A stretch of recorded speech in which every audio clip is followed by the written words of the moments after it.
This is InfoWars Nightly News. Tonight we have breaking information on the death of the long gun registry. We'll be following the trail of debris from the Fukushima disaster to British Columbia, and we will check on radiation levels.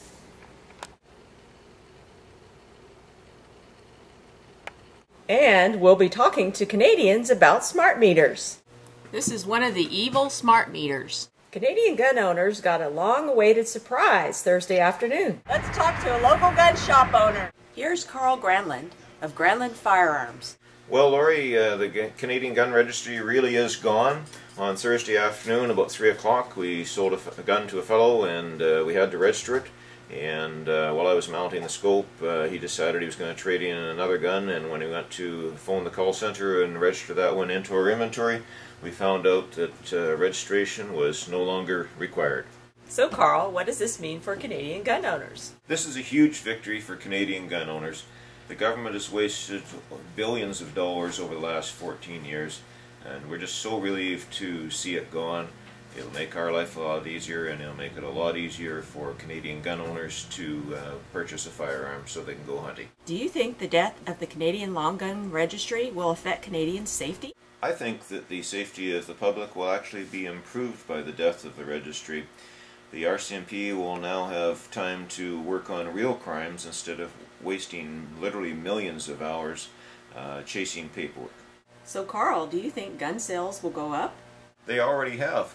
We're starting to see the guns come out of the closet now, now that there's no danger of going to jail for having an unregistered gun.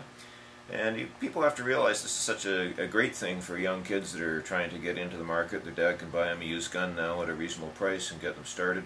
And it's also a good thing for widows who are trying to dispose of an estate. They can sell the guns readily now without having to worry about running afoul of constantly changing rules and paperwork that often result in a catch-22 situation. So there you have it, folks. You heard it here first on InfoWars Nightly News. The Canadian Long Gun Registry is dead! InfoWars Nightly News is keeping you updated on the progress of possibly radioactive debris slowly drifting across the Pacific Ocean. The debris is expected to hit the North American coastline this year.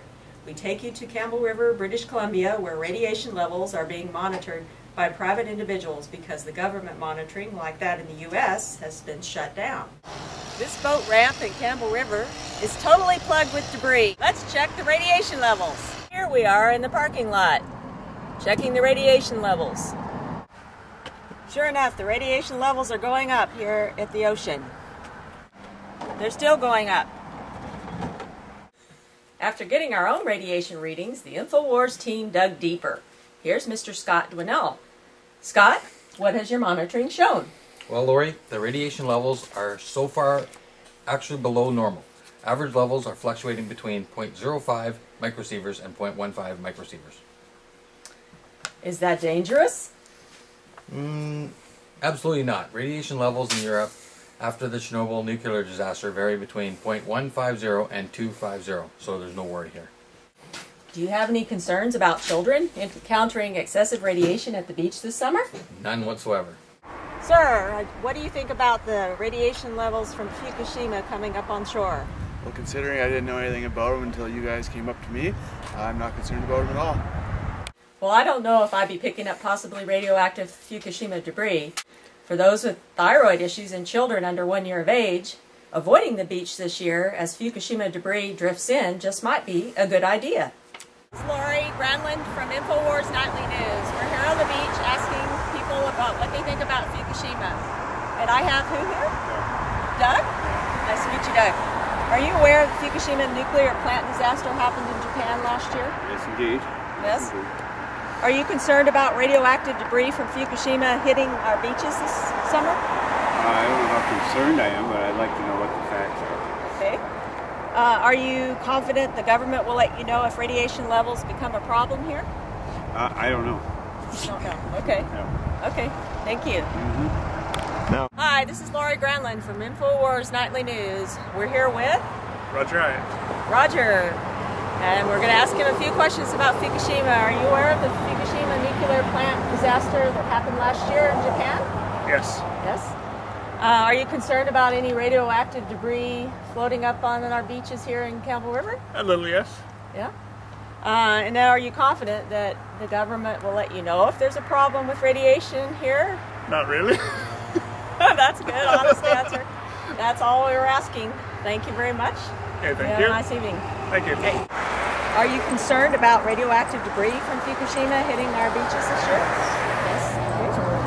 Great. Are you confident the government will let you know if radiation levels become a problem? No. No. No. Okay. No. Okay. Well, thank you very much. I appreciate your input. Hello, this is Laurie Granlund from InfoWars Nightly News. We're here at the beach in Campbell River talking to Sean Quinton. And we have a couple questions. Are you aware of the Fukushima nuclear disaster that happened in Japan a year ago? Yes, I am. Are you concerned about the fact that maybe the radiation might be floating ashore here in Campbell River at some point in the future? Not particularly. It's a very low chance of that happening. The government monopoly that controls all electricity in the Canadian province of British Columbia, BC Hydro, is spending $1 billion to install controversial smart meters. This is the supposedly harmless smart meter. Our InfoWars investigators have uncovered suspicious information that causes concern about Hydro's ambitious campaign.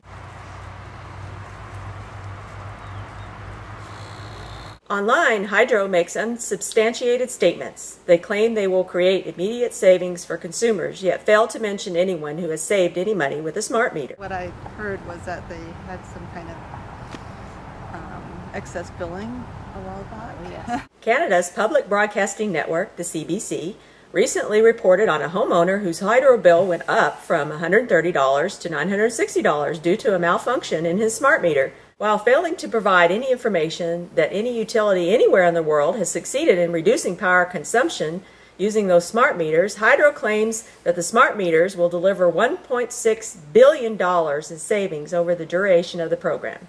Do you feel your BC Hydro bill will go up or down when they install the smart meters? It would probably go up because they'll know when I'm using the energy. They claim the smart meter will enable you to better monitor your energy use. You will be able to go to a website and see the details of your energy consumption. How is this better than simply turning off unused appliances? And who else has access to your personal information? InfoWars Nightly News, and we have, what's your name? Sadie. Sadie? Sadie. And Leah. And Leah, okay. And we're here to ask you a couple questions about smart meters. Are you concerned that BC Hydro will use smart meters to post detailed records of your electrical consumption online? No, I'm not concerned about that. In a letter to consumers, Hydro states, "We will not be implementing time of use rates in BC because we don't need them." So if it's not about encouraging consumers to minimize power consumption at peak times, as it is done in other jurisdictions by penalizing them with punitive rates if they lead a normal life and have a day job, what is the purpose of smart meters? Are you aware that BC Hydro is planning on putting your energy consumption information online as a part of the BC Smart Meter program? No. No? No, I didn't realize that. Do you feel your hydro bill will go up or down after you get a BC Smart Meter installed? Most likely, yeah. Most likely, yeah. And then basically, how do you feel about BC Hydro spending $1 billion to implement these smart meters? Money could be spent better elsewhere. That's what I know. How do you feel about BC Hydro spending $1 billion to install these smart meters across BC? What's wrong with our old ones? That's crazy. I know. $1 billion bucks? Yeah. That's crazy. What do you guys think? What do you think? Crazy. I like it. This is Laurie Granlund from InfoWars Nightly News, reporting from the Campbell River Ferry Terminal. You can be my bad conqueror. You'll never face defeat. You can dare to win by losing all. You can face the heat, dare to beat the system. Face the heat, dare to beat the system.